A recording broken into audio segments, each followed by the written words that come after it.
আমি চলো চঞ্চল টমকি চমকি কত যেতে যেতে চকিতে চমকি তিনদল আমি চপলা চপল হিন্দল আমি তাই করি ভাই যখন চাহে মন যা করি শত্রুর সাথে গলাগলি দুই মৃত্যুর সাথে পাঞ্জা আমি উন্মাদ আমি ঝঞ্ঝা আমি ভিতিয়ে ধরিত্রীর বলবীর চির উন্নত মানুষের। ছাত্র আন্দোলন থেকে শুরু করে রাজপথের আপোষহীন নেতৃত্ব, তার এই সংক্ষিপ্ত কিন্তু প্রভাবশালী জীবনের গল্প এখন সবার মুখে মুখে।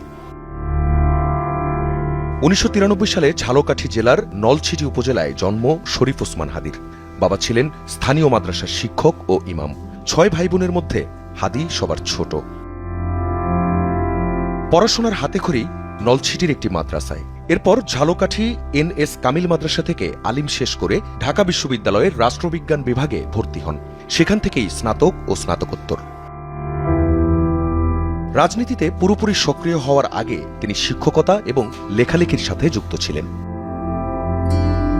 ২০২৪ সালের জুলাই আগস্টের ছাত্র জনতার গণঅভ্যুত্থানে অত্যন্ত সক্রিয় ভূমিকা ওসমান হাদির। রাজধানীর রামপুরা এলাকায় আন্দোলনের সমন্বয়ক হিসেবে ছিলেন সম্মুখ সারিতে। অভ্যুত্থান পরবর্তী সময়ে বিপ্লবের চেতনা ধরে রাখা, আধিপত্যবাদ ও ফ্যাসিবাদ প্রতিরোধের লক্ষ্য নিয়ে ২০২৪ সালের ১৩ আগস্ট তিনি গড়ে তোলেন ইনকিলাব মঞ্চ নামক রাজনৈতিক সাংস্কৃতিক প্ল্যাটফর্মটি।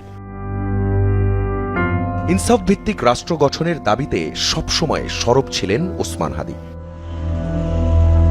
ত্রয়োদশ জাতীয় সংসদ নির্বাচনে তিনি ঢাকা ৮ আসন থেকে স্বতন্ত্র প্রার্থী হিসেবে প্রতিদ্বন্দ্বিতার ঘোষণা দিয়েছিলেন। তিনি ইনকিলাব মঞ্চকে কেবল একটি প্রতিবাদী দল হিসেবে নয়, বরং একটি থিঙ্ক ট্যাঙ্ক হিসেবে গড়ে তুলতে চেয়েছিলেন।